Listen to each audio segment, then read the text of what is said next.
Mga giliw! Gusto ko kayo.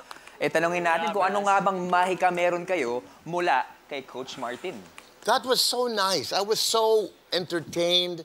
Napaka-sweet yung sound nyo. Pero kilalang-kilala kung sino yung coach nyo. Sa bihis nyo, sa angst nyo, sa mga kulay nyo, sa attitude nyo, sa confidence nyo. That's the way you attack this business. Hindi ka pwede sa business na to na hindi kayo confident. Yan. But for me, there's a little bit of something I could use.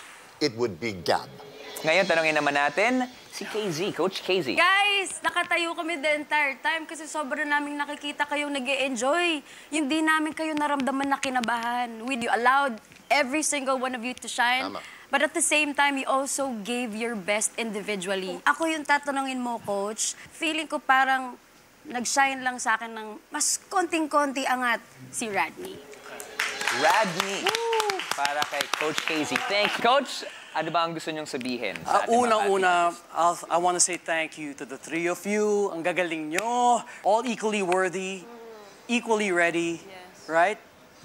Kaya naman, Coach, sa puntong ito, Pipili na ako. Okay. Ikaw lang ang may mahika Pipili na ako. Okay. na pwedeng magdala sa isang teen artist. Pipili na ako! Go ahead, Coach. Moving forward.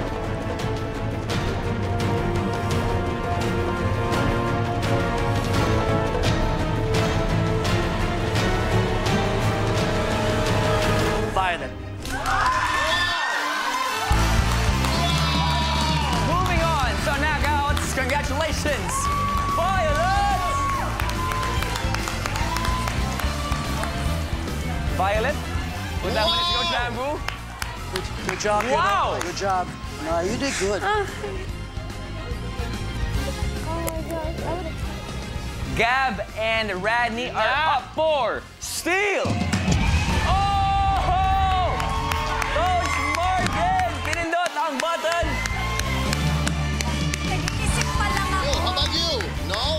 Coach Martin, still!